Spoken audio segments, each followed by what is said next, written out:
Oh, I have a chance.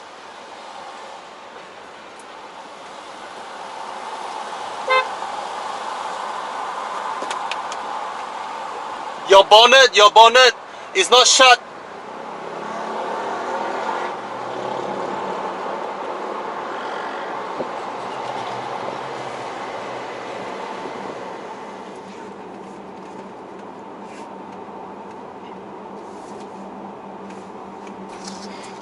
Well, I tried my best. I guess you got it. Alright. Approaching there soon. Cheers, guys.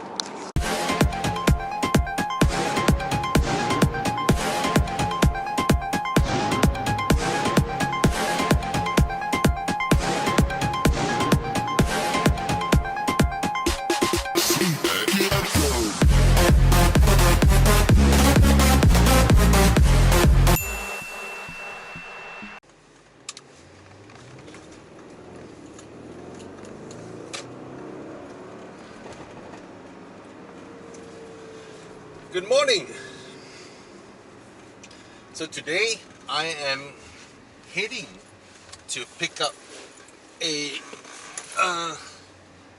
facelifted new variant, or was it new facelifted variant? Basically, it's the latest Volkswagen Passat, which is the Passat that we've known since 2016. But they have since updated the car many times. Whenever they have new features, they add in. When they have new like LCD clusters or the new infotainment system, they have kept updating the car. And this round is a proper facelift. And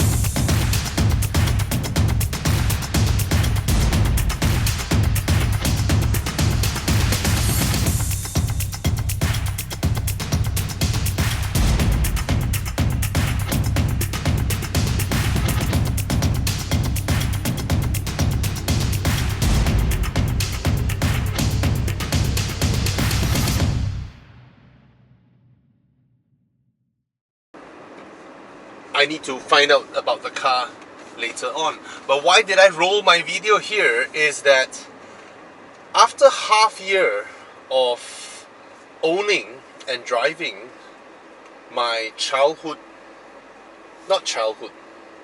I started loving high-powered Audi wagons back in 1999. So that was 21 years ago that I fell in love with high-powered Audis, and has always been dreaming of owning one.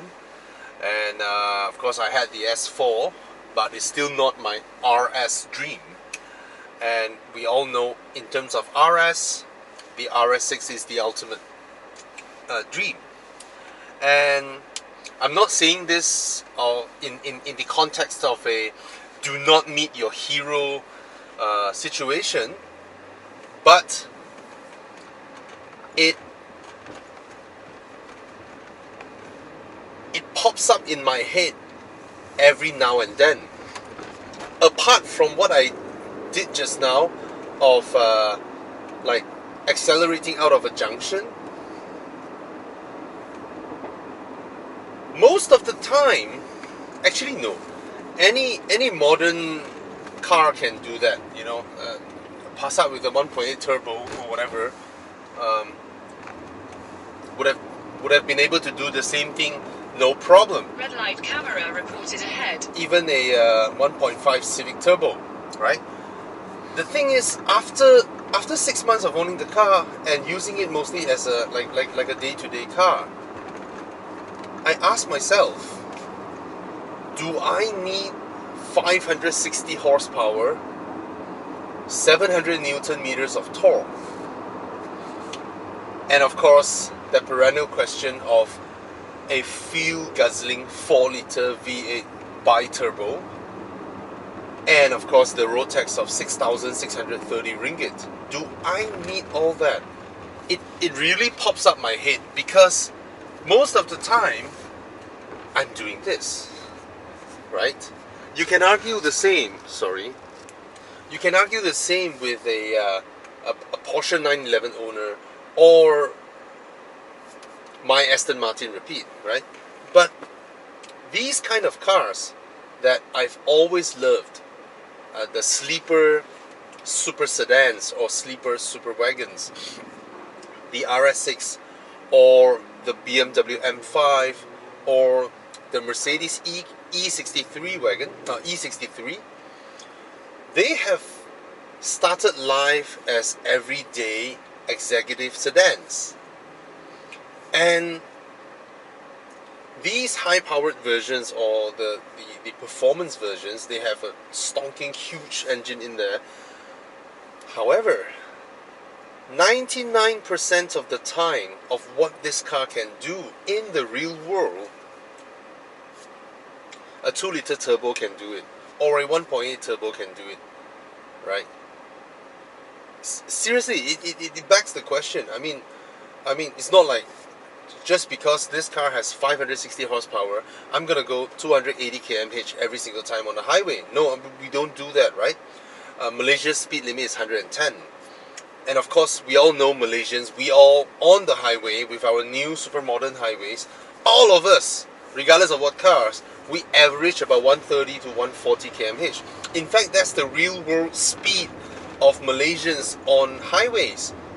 I mean, those who like to pretend in front of the camera or pretend to be on a higher pedestal just because they run a website or whatever, I don't care. But in the real world, we all know as Malaysians, you are a nuisance if you keep your speed at 110 on the highway, be it the fast lane or whatever, because averagely, these modern cars, modern highways, and Malaysians drive fast. We all know that, right? I just wonder, on what instance can I extract what this car is capable of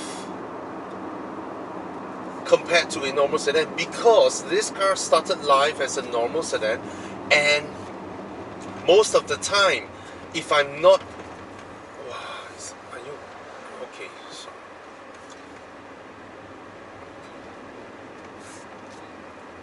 He pulled back. I thought that was an accidental indication of... Because out of nowhere he needs to move 4 lanes, and at first he signaled, I thought he's coming up, I slowed down, then he pulled back, and then I thought he's not going for it, then I sort of not brake, I didn't accelerate. I'm still observing his behavior. Anyway,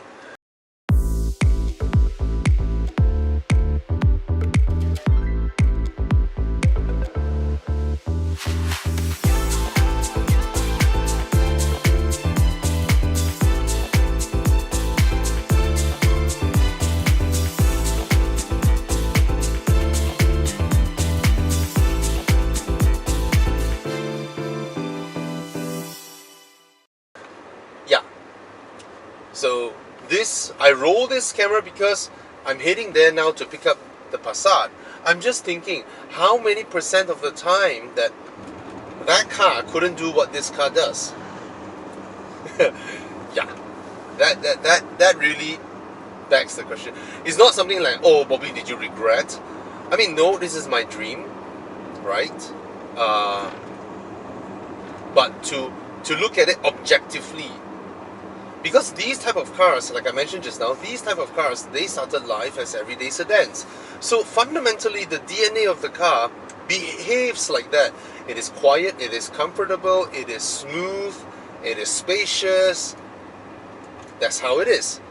Compared to some other cars, let's say, I think my Repeat is the best example, alright? It is a stretched DB9. It started life as a Super GT, but it was stretched to cram 2 child seats at the back. children seats. I wouldn't call it child seats because it's not like those child baby seats, but it's like children or petite people seats at the back. And that car is so different. Even if I'm going at 40 km/h, 30 km/h, it feels different, right? The suspension geometry is different. That car barely has any body roll compared to these type of normal sedans, and it bumps and hops and transmits every road surface, and of course the sound, right? So that car, even at 40 km/h, 50 km/h, it feels different.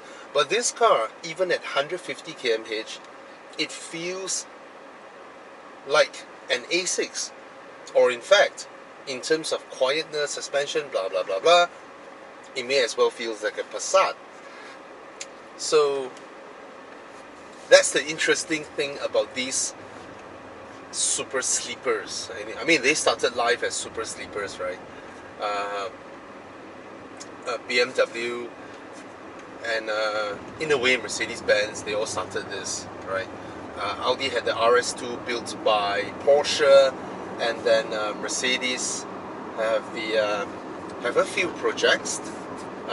One of it, of course, was the E500 or 500E, which is also built by Porsche, and they also have the Hammer, right? And yeah, because back then, when they built something like these, they actually tried to turn it into some BTCC or DTM or sports car, right? They put loud exhausts, they put larger brakes, they don't really care that much about comfort, and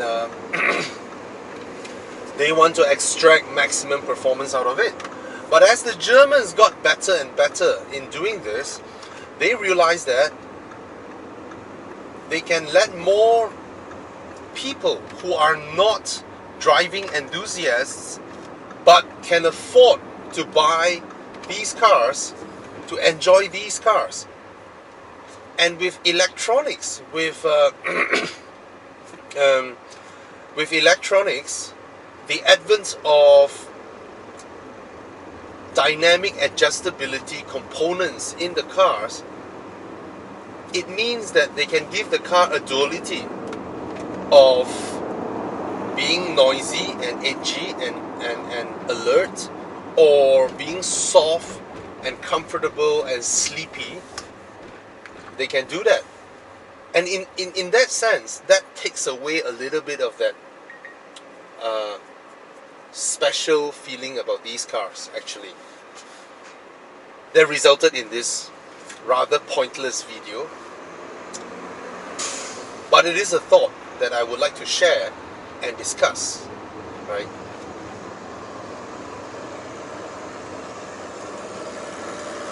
Maybe what I'm bringing on is also something that some of their engineers would bring up about, you know, and hence why there are stuffs like Audi S-Line, Mercedes AMG, no, Mercedes C200 AMGs, C250 AMGs, you know, or Mercedes or BMW M Sports and all that. That dilutes these, but ultimately prove to be a more practical, a more reasonable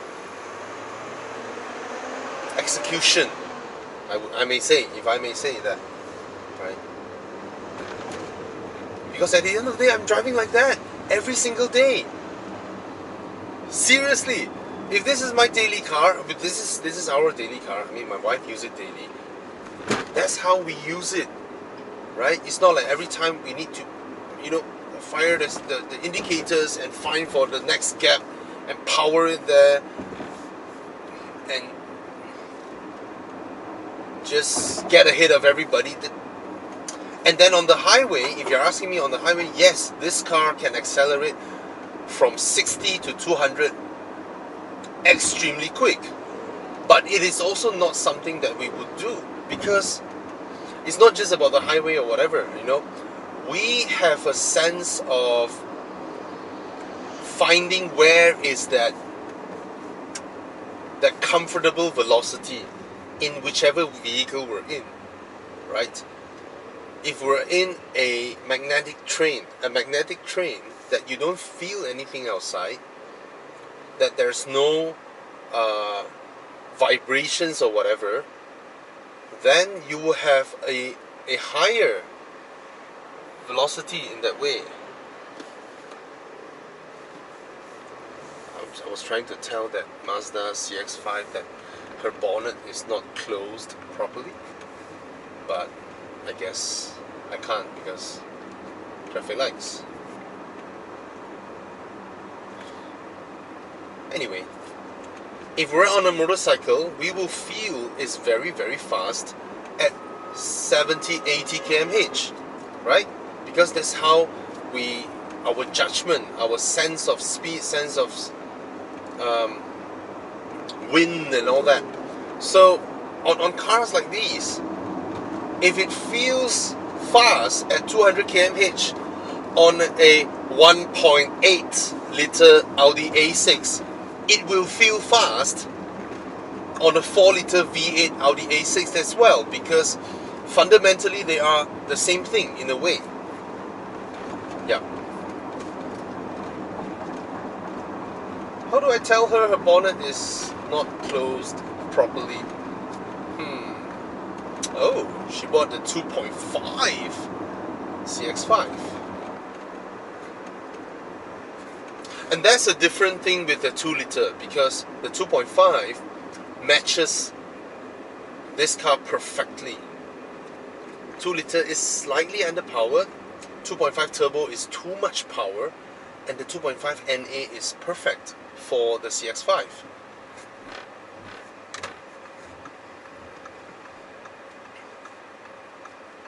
Oh dear, poor thing, an accident. That is a small accident. Please don't argue, alright? Be nice to each other. Oh, they're being nice to each other, the two ladies.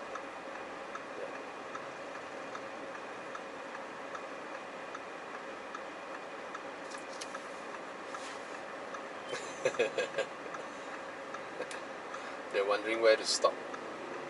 Smiling.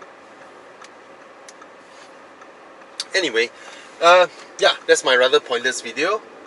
And I'm doing 4.6 km per liter in these kind of slow traffics. And actually this car is more thirsty than my 6 liter V12. Yeah.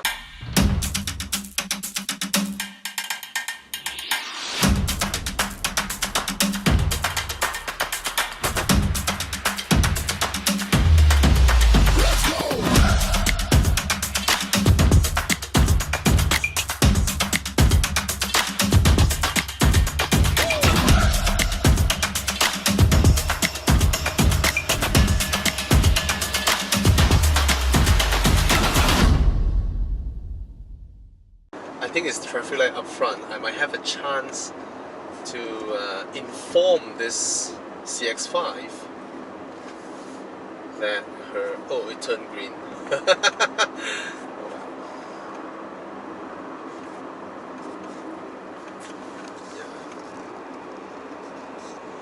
The bonnet isn't properly shut, so I'm just worried that... I know there's a latch, but that's how cars get their bonnets slammed up on their windscreen when they get on the highway. And then it becomes very dangerous, you know. And of course it's not good because it's a small thing that they didn't notice. Sometimes it's the car wash, sometimes it's whatever, and they just didn't notice it, and you can't really tell from the front. And a lot of, I mean, many European cars would have sensors that tells you a warning that your bonnet is not shut, but not all Japanese cars have it.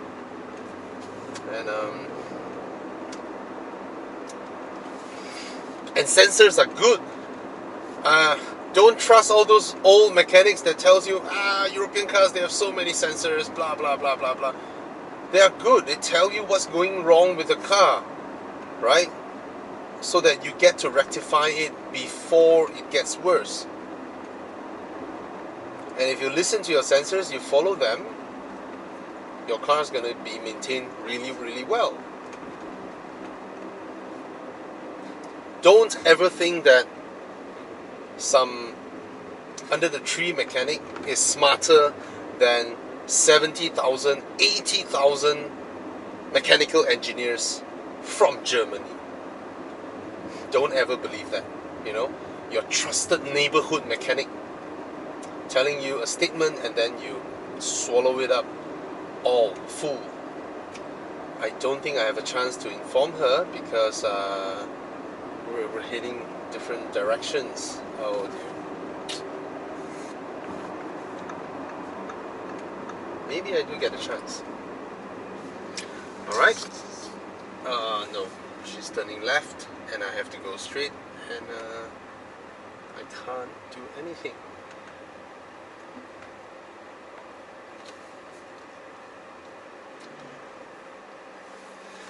Maybe I can try lower the window slightly, so if I have a chance later. Remove the camera here.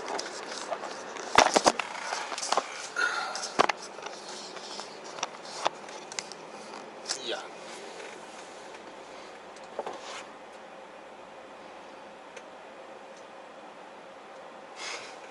Anyway. I don't think I have a chance because this lorry is going to move off slower than this lane, right? This is going to move off slower than this, and I'm not sure. I'll just try. Oh, I have a chance.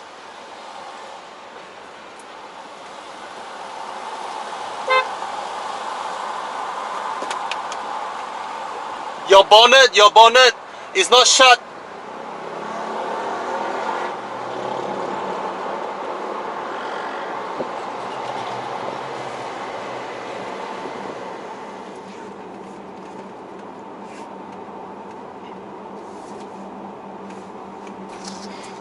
Well, I tried my best. I guess you got it. Alright. Approaching there soon. Cheers, guys. Okay, I'm here. Not sure which car to pick up. I'm gonna go inside and talk to them.